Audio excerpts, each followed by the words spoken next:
Hey, konnichiwa, it's Gray from Wakizashi's Teahouse over in Japan. How are you doing? Are you good? Are you genki? Are you ready for some comic book recommendations and then some picks for this week? First of all, I want to give 3 very brief recommendations. I couldn't get a review of this done last week, but I wanted to. It is Geiger issue 8. Really good issue. Jeff Johns, Paul Pelletier, is that right? This is a cool issue. It's kind of it could work as a one and done story, but it ends on a huge cliffhanger as well, setting up next issue. So good fun, good character work, great action scenes in here. And next up from Dark Horse Comics, it was Paranoid Gardens issue 5.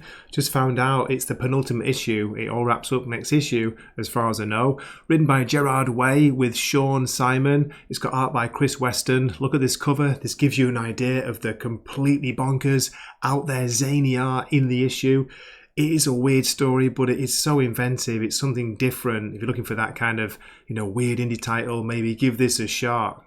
And I did manage to get a review of this, and it was probably my favourite issue from last week. It was Batman and Robin Year 1 Issue 2, written by Mark Waid with fantastic art by Chris Samney. Gorgeous colouring in this also by Giovanna Nero. So yeah, just a big recommend. Okay, that's enough for 3 quick recommendations. Let's get on with my picks for this week. November 27th it'll be, Wednesday the 27th of November 2024. Okay, let's start with DC as usual, and it is Detective Comics issue 1091. Written by Tom Taylor, art by Michael Janin, 40 pages, $4.99. When we last left Bruce Wayne, he was offered a mysterious youth serum known only as Sangral that promises to rejuvenate his body and mind, making him as strong and nimble as he once was. But can he possibly accept this strange gift? Meanwhile, the sinister, scalpel-fingered villain known as Asima, stalks the shadows of Gotham, slaying small-time criminals with surgical accuracy. But what is the purpose of these murders? Moida. When they met, it was Moida. And how do they concern the Dark Knight? Tom Taylor writing this. I'm going to see how it goes. First issue was okay. First issue of his run, I should say. But yeah, I don't know. It's going to take a bit more to pull me in, to hook me. Next up is Nightwing issue 120, and check this out, I've chosen the variant cover by Dan Panosian. Love this cover, brilliant, great colouring on it as well. This is written by Dan Watters, art by Dexter Soy. I enjoyed the first issue of Dan Watters' run, looking forward to this. It's $4.99 by the way for 32 pages. A city under siege. With deadly experimental weapons in the hands of the city's oh-so-corrupt police force, Nightwing must prevent a bloody war breaking out with the gangs of Bloodhaven, which would be easier if someone didn't keep trying to blow him up. Yeah, it sounds good, sounds fun, as I say. I'm on board after last issue. And then we have an absolute title out this week. It is Absolute Wonder Woman issue 2, written by Kelly Thompson, art by Hayden Sherman. And I've actually chosen the main cover by Hayden Sherman to show here. This is $4.99, 32 pages, part of the All-In. Well, are you all in? There are a couple of great variant covers, one by Joelle Jones and another one by Stephanie Hans, which I really recommend if you can get those. So, can Kelly Thompson keep us invested with issue 2? Gateway City has never seen anything like the Harbinger Prime, the enormous ravenous monster that has just risen from the depths of the ocean to darken its shores. But the Harbinger has never seen anything like the unstoppable Diana, Princess of the Underworld.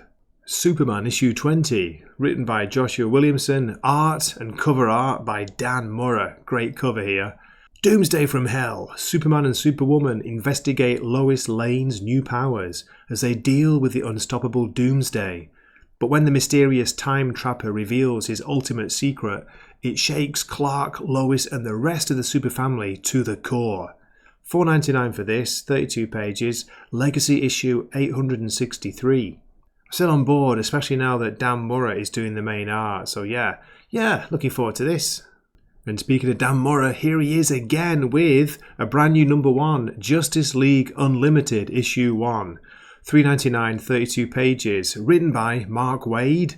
Is he still writing comics? I thought he was going to give up. You have stolen my dreams. And art by Dan Murrah, colours by Tamra Bonvillain. Yeah, I'm going to try this. It's a new number 1, so it's good. It's a good point to jump in. We also get a prelude of Hush 2, by the way, Jeff Loeb and Jim Lee. But anyway, Let's read the synopsis, it's quite a long one, here we go. The Watchtower rises. The Justice League is back and bigger than ever. In the wake of absolute power and the DC All-In Special, Darkseid's death has triggered a massive power vacuum in the DCU, and Superman, Batman and Wonder Woman must unite like never before and expand the Justice League to encompass every hero championing the forces of good in the face of incredible evil. Now, as you can probably tell by my shortness of breath, that was one long sentence. Unbelievable!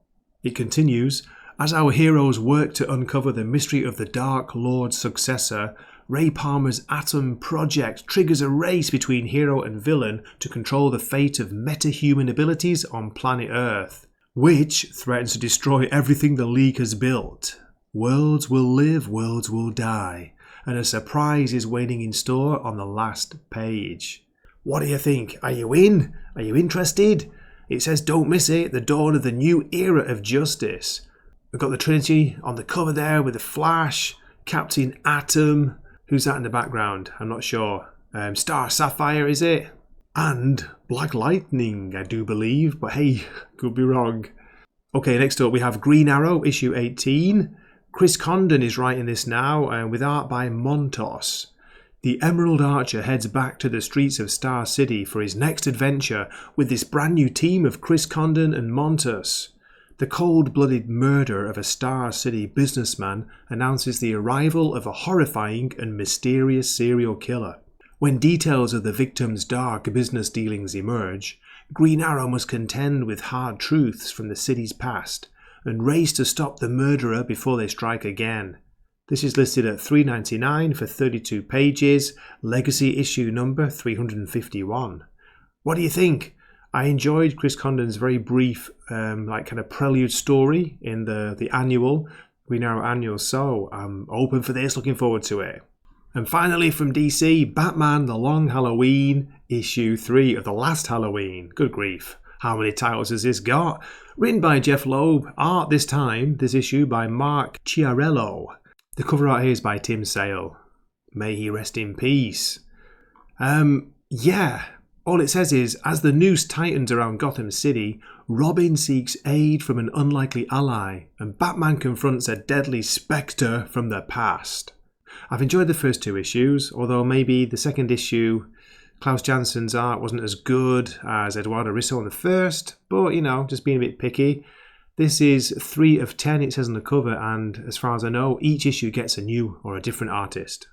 Actually, just let me shout out one more from DC because it's early, but it's getting me in the festive season.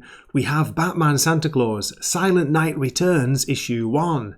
$3.99, 32 pages, written by Jeff Parker, art by Lucas Kettner and Michele Bandini. Santa comes to the aid of the DCU heroes in the crossover event sequel you wished for. And you must have been extra good because a wintry mix of DC's wildest characters arrive this time to face a powerful foe, the Silent Knight. Having a quick scan at the upcoming issues, there are actually 5 listed. It's weekly from November 27th and it finishes on December 26th. Oh my goodness. Yeah, I'm definitely curious to get issue 1. Issue 2 has the Demon, Etrigan on the cover, and Deadman. That looks interesting, but yeah, we'll see how it goes. I hope it's a good story. Moving on to Marvel Comics, we have The Amazing Spider-Man issue 62, written by Joe Kelly, art by Ed McGuinness, cover by Ed McGuinness here, $4.99 for 28 pages, legacy issue 956. The 8 deaths of Spider-Man continue. Spider-Man, 1 death down, faces the next Scion of Sitorak. Crazy name. That's right, the god Spider-Man faces is the patron of Juggernaut. Juggernaut is about 10 times more powerful than Spider-Man, with only a fraction of Sitorak's power. To quote a wise philosopher, uh-oh. Last issue wasn't too bad, start of Joe Kelly's run, but, it wasn't great either, but I'm curious to see if it improves, how it goes. I like Ed McGuinness' art on this as well, so yeah, that's the main reason I'm picking this up. This feels like it's come out pretty fast after issue 5, but it is Uncanny X-Men issue 6. Written by Gail Simone with art by Javier Garon. It's back to school for 4 young mutants, but is a rural school in Louisiana ready for this crew? Bullies, terrible lunches and classroom flirting abound. But is one of the student body the prophesized endling who will be the last member of mutant kind? Plus, Jubilee undertakes a fateful solo mission. $4.99 for 28 pages, legacy number 706.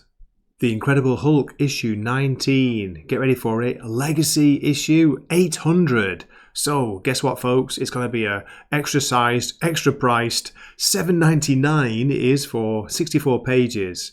I'm only going to pick this up if I can get a review copy. But anyway, let's have a look at the creative teams. We have 4 writers listed: Greg Pak, Benjamin Percy, Philip Kennedy Johnson, and Torren Grombeck. Artists are Lan Medina, Nick Klein, Lynn Yoshi, and Jeff Shaw. Cover art by Nick Klein. Celebrating a Hulk-sized issue 800, has Hulk finally met one stronger than himself? After a crushing defeat at the hands of Eldest, the Incredible Hulk is a slave, and the return of the Mother of Horrors is imminent. Hulk's only hope is the newly resurrected Charlie Tidwell, who takes on the Skinwalkers of Lycana to save Hulk. But what ancient power did the Skinwalkers awaken within her to bring her back? Can her mysterious new power give Hulk the edge he needs to defeat both the Skinwalkers and the immortal Eldest?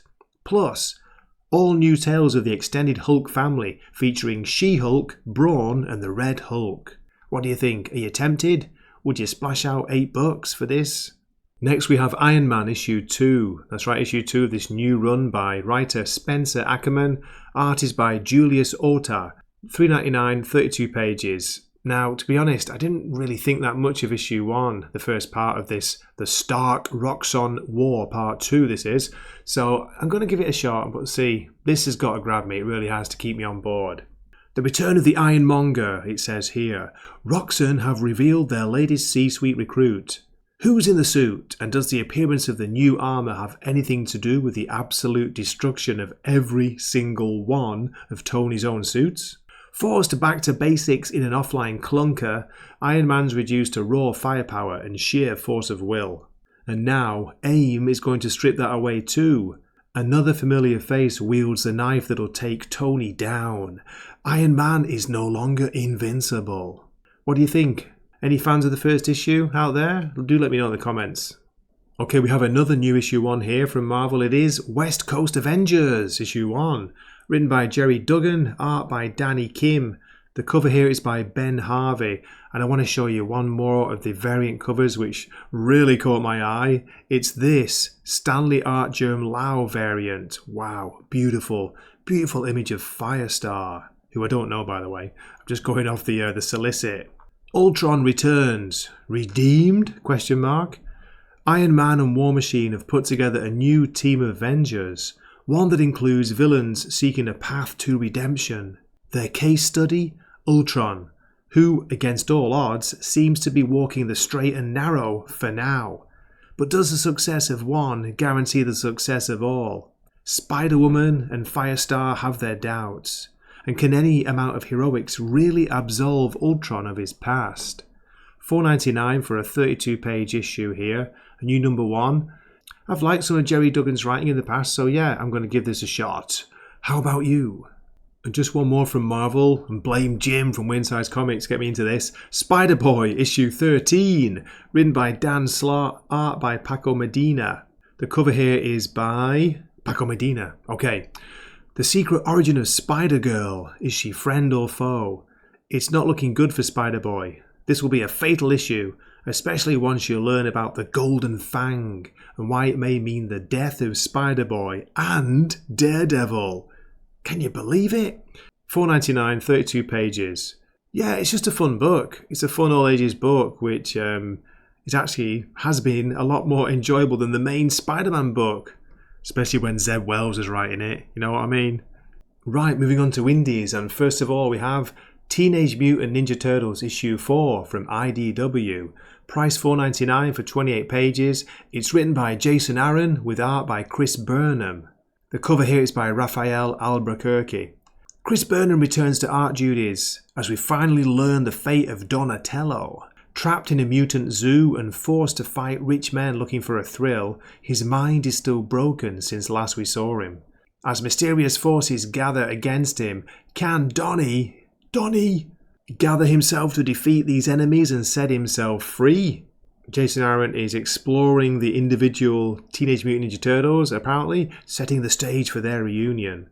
I was a bit late to this. I jumped on board with issue 2, caught up and read issue 1, and now, looking forward to this. So I've read the first 3 and really enjoying it. Never been a really big Turtles fan in the past, but I'm liking what I've seen so far.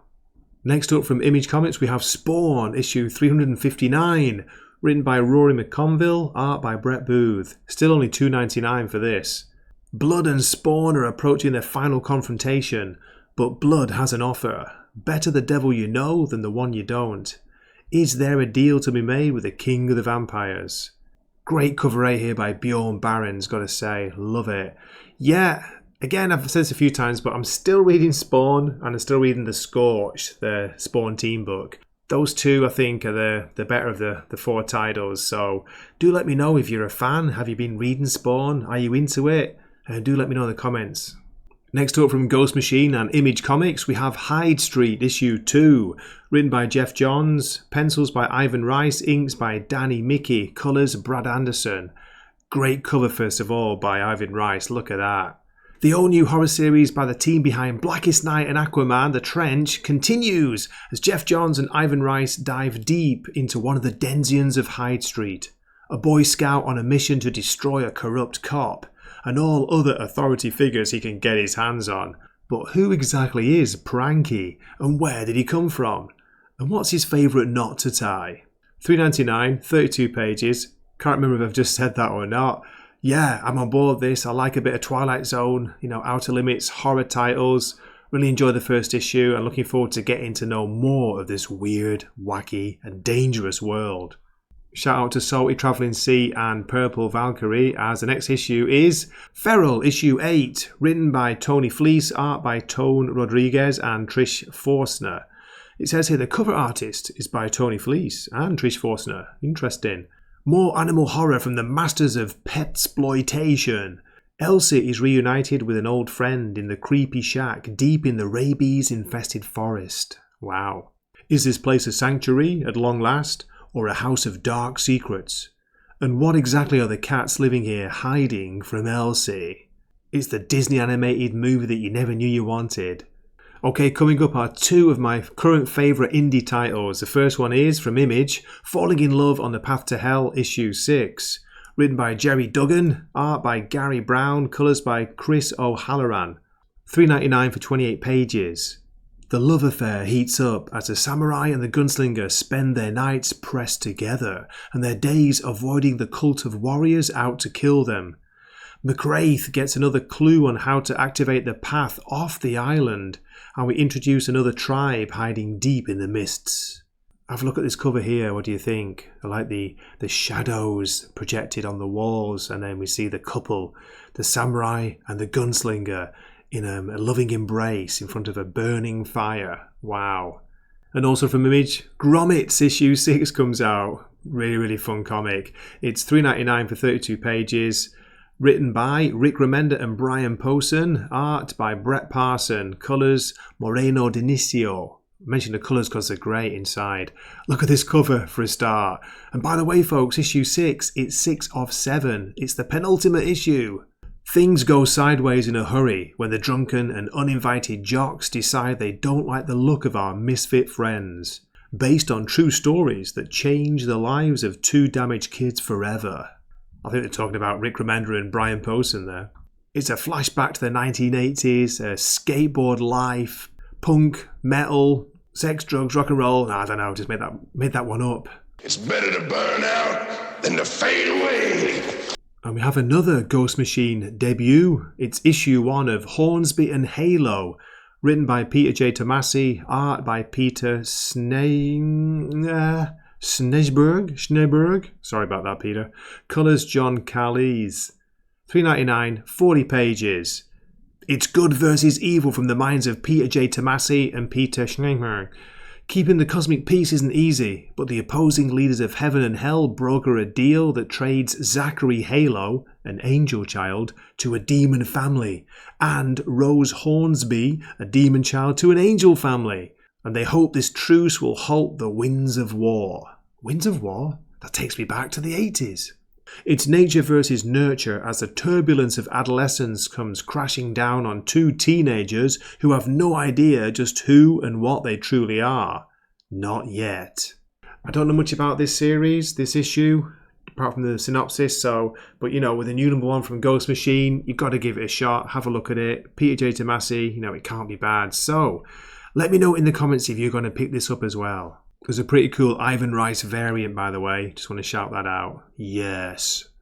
Again, from Image Comics, we have Knights vs. Samurai issue 3, written by David Dasmalchian, art by Federico Mele. $2.99 for this, and not that keen on the A cover. I would rather go for this B cover by Fede Mele.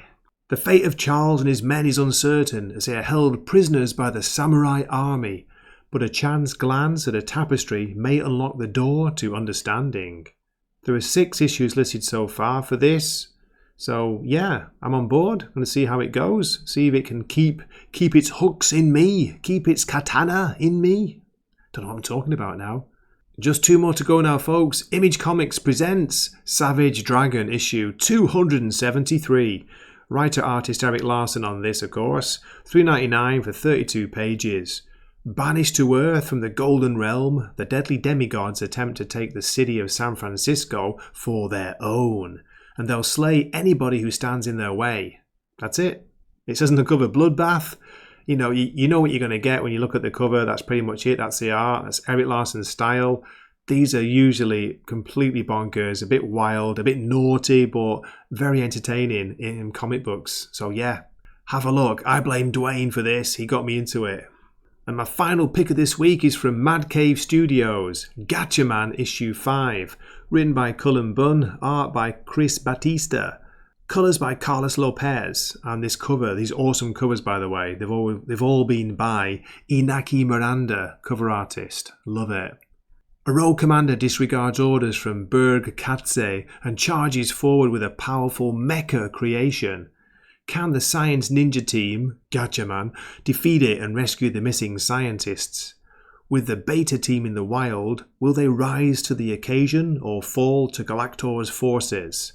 Find out in the exciting conclusion to the first arc of Gatchaman. I grew up loving the westernized version of the cartoon, the anime Gatchaman, which was called Battle of the Planets, and I've actually got into this series. Nice.